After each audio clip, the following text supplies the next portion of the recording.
Good afternoon, dear students. Today we are learning the science subject. Okay, in science we have the fourth chapter, that is about metals and non-metals. Okay, we have discussed about the effect of air and water on metals and non-metals. Okay, we have discussed that activity of burning magnesium ribbon. Okay, these activity already we have done. Then after that we have done the activity that about sulphur, है ना। Sulphur की activity वो हमने discuss की थी।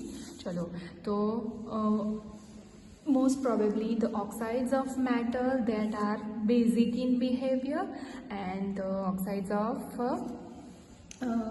Non metals they are acidic in nature, that we have already discuss. चलो, अभी next topic that we have about the properties of non-metal, that we conclude that substances like sulfur and phosphorus behave differently with air and water than metals. ये हमने देखा था, phosphorus that is behave differently with air and water. Okay, so phosphorus जो है that is stored in water as it catches fire when expose to atmospheric air. Phosphorus जो substance है that is वो क्या करता है कि वो एयर में अगर हम उसको रखेंगे तो क्या कर लेता है, वो तुरंतली मतलब रैपिडली एकदम vigorously it catches fire.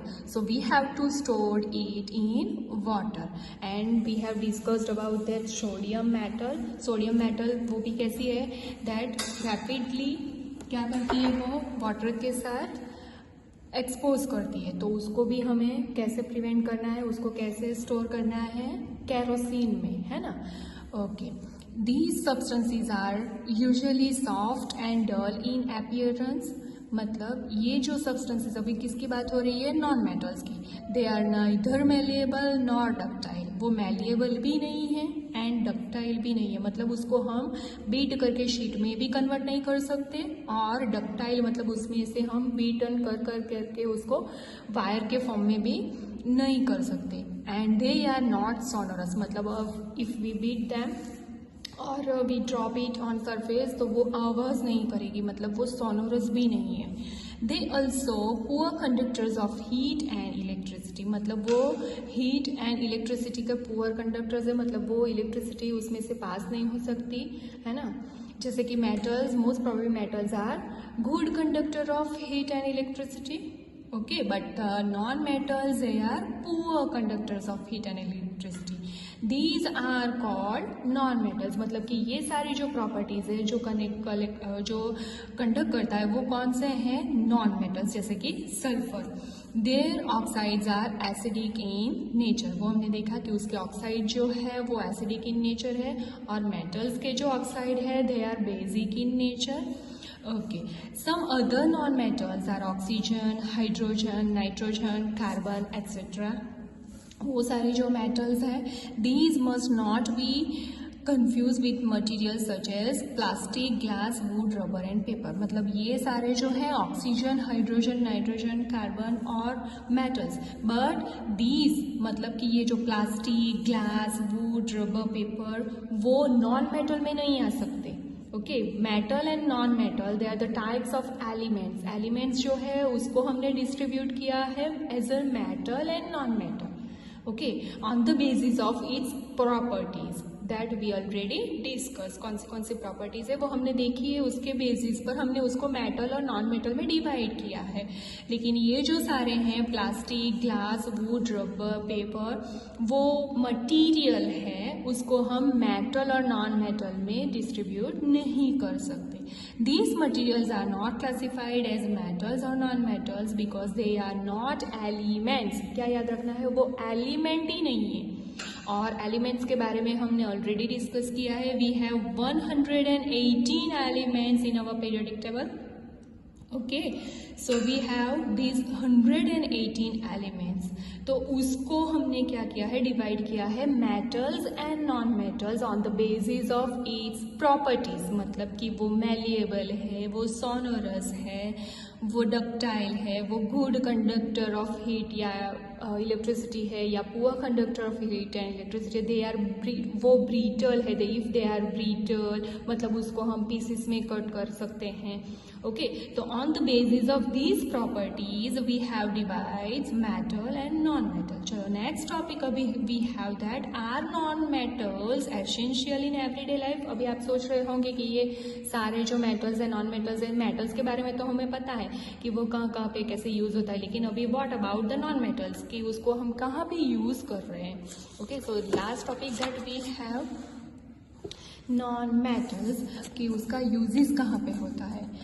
Okay, that this should not give an impression in your mind that non-metals are not important in our lives। ऐसा नहीं है कि वो हमारे लिए important नहीं है।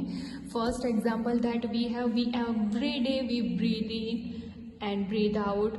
also जो भी कोई भी ऑर्गेनिज्म है वो क्या करता है, ब्रीथ इन ब्रीथ आउट करता है। जैसे कि प्लांट्स भी है वो ब्रीथ इन करते हैं CO2 और O2 एक्सेल करते हैं, वैसे ही we breathe in oxygen which is a non-metal and without it we would not be able to survive। उसके बिना हमारी लाइफ पॉसिबल ही नहीं है। ठीक है, मतलब कि ये जो नॉन मेटल्स है they are also important for us. चलो next we have that is carbon. Carbon को तो हम एवरीडे यूज करते हैं, जैसे कि we have the 2 allotropes of carbon. First one that is diamond, सब लोग डायमंड्स की ज्वेलरी भी पहनते हैं, रिंग में भी डायमंड होता है, ऐसे ऐसे आपने डायमंड्स तो देखे होंगे। And then another that is graphite कि जो पेंसिल के लिड में आता है, मतलब कि पेंसिल जो हम लिखते हैं उसमें भी क्या होता है, ग्रेफाइट। तो graphite and diamonds that are the 2 allotropes of carbon that we are everyday we are using it। okay, carbon is essential in everyday life because it is the building block of all life forms। it is key components of proteins, fats and carbohydrates which are necessary for growth and energy। मतलब कि हमें जो components है हमारे nutrition के, जो protein है, fat है, कार्बोहाइड्रेट है, वो सभी में क्या होता है, कार्बोहाइड्रेट मतलब carbon, hydrogen and oxygen, they are the most essential thing. जैसे कि ऑक्सीजन का देखा हमने, वैसे ही कार्बोहाइड्रेट्स मतलब कार्बन, हाइड्रोजन, हाइड्रेट्स मतलब वो ऑक्सीजन।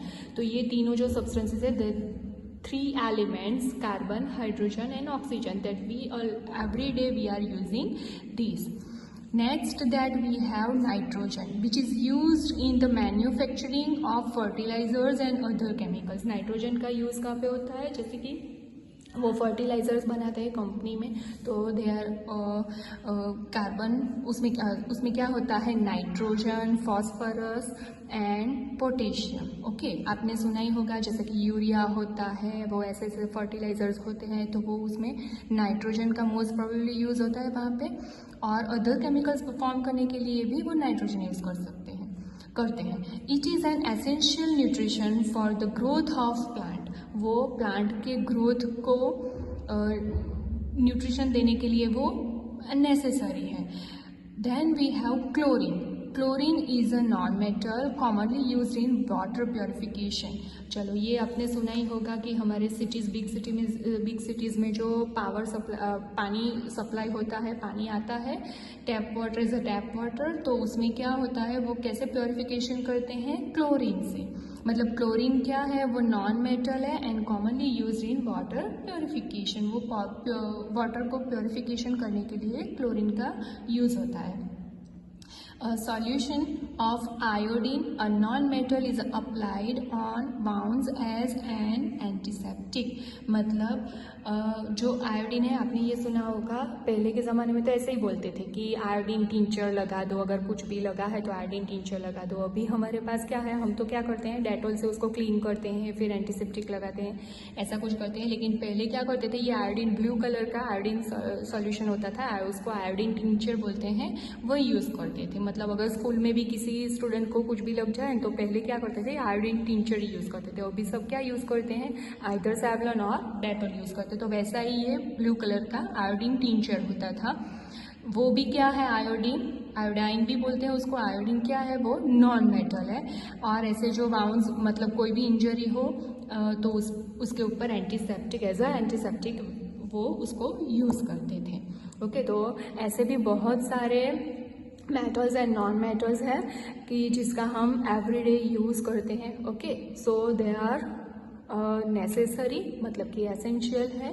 तो ऐसा नहीं है कि नॉन मेटल्स जो है वो हमें यूज़ में नहीं आती। देखा ना, जैसे कि हमने यहाँ पे जो 2-3 एग्जांपल्स देखे, जैसे कि कार्बन, नाइट्रोजन, ऑक्सीजन, है ना, हाइड्रोजन, तो वो क्या है, they are the essential for our life.